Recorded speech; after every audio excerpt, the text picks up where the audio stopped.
ये जो free desire of sex है, सबसे पहली चीज ये जो आपको मनुष्य जीवन मिला है ये 84 लाख योनियों के बाद मिला है जी। तो जब हमें ये मनुष्य जीवन मिला तो उन 84 लाख योनियों से हमारे भीतर कुछ एनिमल इंस्टिंक्ट्स आए, जैसे हिंसा का भाव। Free desire of sex is an animal instinct जो प्रत्येक व्यक्ति में होती है। क्यों होती है? क्योंकि वो उन 84 लाख योनियों के बाद जन्म लेता है। इसलिए समाज को एक व्यवस्था देने के लिए विवाह का प्रावधान बनाया गया, फ्री डिजायर ऑफ सेक्स को एक स्त्री और एक पुरुष तक बांधने के लिए। तो ये जो फ्री डिजायर ऑफ सेक्स है, ये सच बात है कि जब आप किसी के साथ काम वासना को मन में लेकर के जुड़ते हैं तो एक हार्मोन आपके अंदर सिक्रेट होता है जो ऑक्सीटोसिन कहा जाता है, जिसे that's also called love hormone. तो जरूरी नहीं है कि वो हार्मोन आपके भीतर काम प्रेम से ही उत्पन्न हो, वो प्रेम से उत्पन्न होता है। अब वो प्रेम आप काम वासना के अंतर्गत कर रहे हैं या वो प्रेम आप भक्ति के अंतर्गत कर रहे हैं या वो प्रेम आप वात्सल्य के अंतर्गत कर रहे हैं, प्रेम है।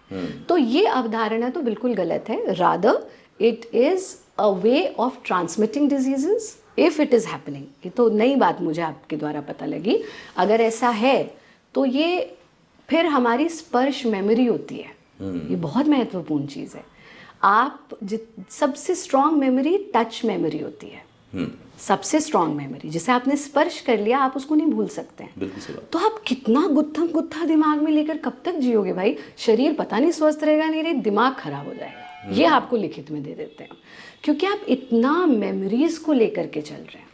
और अगर आप वैवाहिक जीवन में हैं या नहीं हैं तो भी अगर आप ब्रह्मचर्य का पालन करें, आप ब्रह्मचर्य का पालन कीजिए। और शास्त्र कहते हैं विवाह उपरांत अगर आप काम इच्छाओं को लेकर सिर्फ अपने पति या पत्नी से जुड़े हुए हैं तो आप ब्रह्मचारी ही हैं। अच्छा। हाँ, वो उसको ब्रह्मचारी माना जाएगा।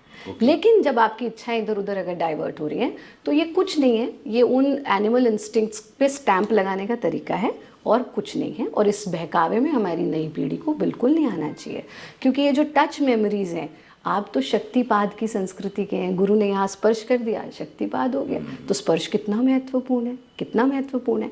आप परमात्मा को मूर्त रूप में देखते हैं, आप स्पर्श करते हैं, आप गुरु को स्पर्श करते हैं, आप चरण स्पर्श इसलिए करते हैं क्योंकि एनर्जीज ट्रांसमिट होते हैं। तो कौन व्यक्ति क्या एनर्जी लेके जा रहा है